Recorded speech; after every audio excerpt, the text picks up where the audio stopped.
10월 15일 목요일 새벽 예배 말씀은 구약성경 역대하 28장 말씀입니다.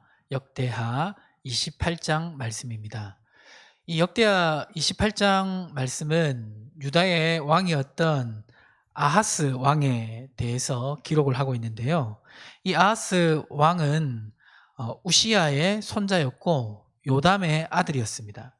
그런데 이 우시야와 요담이 비교적 하나님을 잘 섬긴 왕이었던 반면에 이 아하스는 그렇지 아니했습니다. 그래서 28장 1절에 보면 이렇게 기록되어 있습니다. 아하스가 왕 위에 오를 때 나아가 20세라 예루살렘에서 16년 동안 다스렸으나 그의 조상 다윗과 같지 아니하여 여호와 보시기에 정직하게 행하지 아니하고, 그러니까 하나님 앞에 뭔가 바른 길을 가지 않는 그런 왕이었음을 말하고 있는데요. 어떻게 바른 길을 가지 않았나? 2절에 보니까 바알 우상을 만들었다라고 되어 있고요. 그리고 3절에 보니까 자녀를 불사르는 그 아주 악한 일, 이 가나안 민족이 행했었던 그런 악습을 행한 것을 볼 수가 있습니다. 이런 이제 왕을 두어서 그런지 4절에 보니까 또 산당과 작은 산 위에 모든 푸른 나무 아래에서 제사를 드리며 분향하니라. 이스라엘 곳곳에 이 우상을 숭배하는 그런 산당들이 만들어졌음을 말씀하고 있습니다. 그래서 이러한 아하스에 대해서 하나님께서는 어떻게 심판을 하시냐면 5절에 기록되어 있는데 5절 말씀해 보니까 그러므로 그의 하나님 여호와께서 그를 아람 왕의 손에 넘기심에 그들이 쳐서 심히 많은 무리를 사로잡아 다메섹으로 갔으며 또 이스라엘 왕의 손에 넘기심에 그가 쳐서 크게 살육하였으니, 이러한 아하스를 하나님은 몽둥이를 들어서 심판을 하셨는데요. 그 몽둥이가 하나는 아람 왕이었고 또 하나는 북이스라엘이었습니다. 그래서 이제 이러한 심판을 당하는데 특별히 이 북이스라엘의 손에 하나님이 유다를 넘기셔서 구체적으로 어떻게 되었냐면 6절에 보니까 이는 그 조상들의 하나님 여호와를 버렸음이라 르말라의 아들 베가가, 이스라엘 왕이죠, 유다에서 하루 동안에 용사 12만 명을 죽였으며, 그러니까 이스라엘이 유다를 이렇게 유다 왕 아하스 죄 때문에 침공해서 12만 명의 용사를 죽였습니다. 그리고 여기 보니까 또 왕의 아들과 국내 대신들이 이 이스라엘의 손에 죽임을 당했다고 말씀하고 있습니다. 8절에 보니까 이 이스라엘 자손이 이 유다를 공격했을 뿐만 아니라 많은 포로들을 끌고 이스라엘로 돌아가고 있었습니다. 8절에 보니까 이스라엘 자손이 그들의 형제 중에서 그들의 아내와 자녀를 합하여 20만 명을 사로잡고 그들의 재물을 많이 노락하여 사마리아로 가져가니. 그러니까 이 어떻게 보면 같은 나라인데 이 북이스라엘이 하나님의 그 심판의 그 섭리를 따라서 유다를 쳤는데요. 쳤을 뿐만 아니라 어떻게 보면 자기 동포인데 20만 명이나 사로잡아 가지고 북이스라엘로 끌고 간 겁니다. 그러자 이 하나님께서 이거를 가만두지 않으셨어요. 개입을 하셨습니다. 9절에 보니까 한 선지자가 나오는데 그 선지자 이름이 오뎃입니다.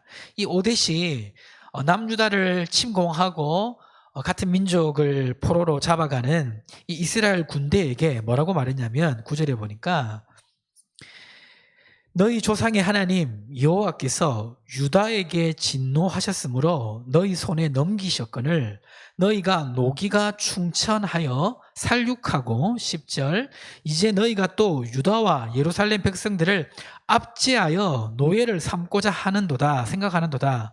그러나 너희는 너희 하나님 여호와께 범죄함이 없느냐?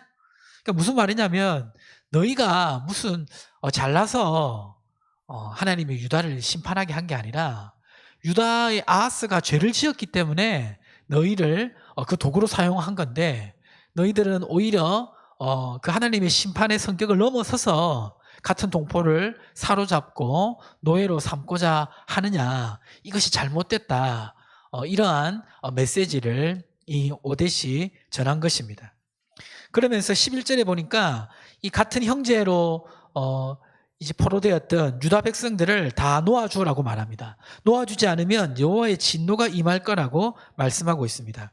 자, 그래서 이제 이 상황이 어떻게 되냐면 이 말씀이 이스라엘의 지도자들에게 전해졌습니다. 12절에 보면 에브라임 자손의 우두머리 몇 사람 곧 요하난의 아들 아사랴와 무실레못의 아들 베레가와 살룸의 아들 여히스기야와 히들레의 아들 아마사가 일어나 전장에서 돌아오는 자들을 막으며 13절에 그들에게 이르되 너희는 이 포로를 이리로 끌어들이지 못하리라. 너희가 행하는 일이 우리를 여호와께 허물이 있게 함이니 우리의 죄와 허물을 더하게 함이로다. 우리의 허물이 이미 커서 진노하심이 이스라엘에게 임박하였느니라 하매. 그러니까 이제 같이 전쟁에 참여하지 않은 다른 이스라엘 지도자들이 이 선지자 오뎃의 메시지를 듣고 하나님께서 분명히 같은 동포를 포로로 잡아오는 것을 금하셨고 또 도가 넘은 일이라고 말씀하신 것을 기억하고 전장에서 돌아오는 군인들에게 포로를 다 돌려줄 것을 요구한 것입니다. 그러자 14절에 그 말을 듣고 어떻게 반응을 하냐면 이에 무기를 가진 사람들이 포로와 노력한 물건을 방백들과 온 회중 앞에 둔지라 기록되어 있고 15절에 보니까 이 포로들을 먹이고 또 치료해주고 또 필요한 것을 주면서 고향 유다로 돌려보냅니다. 그러니까 하나님의 말씀에 순종한 거죠. 자, 이렇게 하나님께서는 이 아하스를 심판하셨습니다. 그런데 이 아하스는 이러한 상황이 됐음에도 불구하고 하나님께 죄를 돌이키거나 자신의 잘못을 깨닫거나 하지 못하고 오히려 반대되는 방향으로 나갑니다. 28장 16절에 보니까 그때에 아하스 왕이 아수르 왕에게 사람을 보내어 도와주기를 구하였으니 계속해서 이제 이 아하스의 어려움이 있었는데 17절에 보니까 이 에돔이 이번에는 또 유다를 쳤나 봐요. 그러니까 이제 그 상황에서 어려움이 있으니까 이 아하스가 하나님을 의지하지 않고 이번에는 아수르 왕을 의지하는 겁니다. 그러자 어떻게 됐습니까? 여기 28장 19절 20절에 보니까 특별히 20절에 보니까 아수르 왕 디글랏 빌레셋이 그에게 이르렀으나 돕지 아니하고 도리어 그를 공격하였더라. 그러니까 하나님 의지하지 않고 열방의 강한 나라 아수르를 의지하니까 오히려 아수르가 올라와서 유다를 도와주는 것이 아니라 유다를 공격하였다고 말씀하고 있습니다. 이렇게 아하스가 참 어려움에 빠지니까 그때라도 아하스가 돌이키면 좋은데 어떻게 또 했냐면 28장 22절에 보니까 이 아하스 왕이 곤고할 때에 더욱 여호와께 범죄해요. 그러니까 이 정도 되면 깨닫고 하나님께 돌아가야 되는데 더욱더 하나님의 길과는 어긋나는 길을 갑니다. 어떻게 하냐면 27절에 보니까 다메섹 신들에게 제사했다라고 말하는데요. 이 다메섹 신들이라는 것은 자신을 쳤던 아람 나라가 섬기는 신들입니다. 그러니까 다른 나라의 우상을 섬기면서 자기를 도와달라고 이렇게 아하스가 한 것입니다.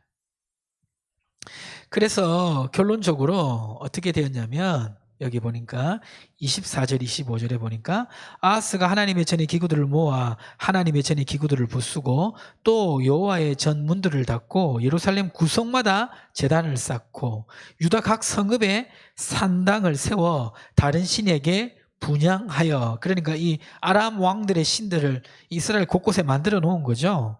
그러니까 어떻게 됐습니까? 그의 조상들의 하나님 여호와를 진노하게 하였더라. 계속해서 하나님을 진노하게만 만든 것입니다. 그리고 27절에 보니까 결국 아하스가 죽게 된 것을 말씀하고 있습니다. 오늘 말씀을 통해서 이제 우리가 알 수 있는 교훈은 무엇입니까? 그거 하나는 하나님께서는 지속적으로 은혜를 베푸신다는 겁니다. 오늘 말씀에 보면 겉으로 보면 이 아하스를 하나님이 계속 공격하는 것 같은데 이 다른 나라를 들어서 아하스를 공격하는 이유는 아하스가 그 죄를 버리게 하기 위해서 어떻게 보면 하나님이 은혜의 손길을 베푸시는 거예요.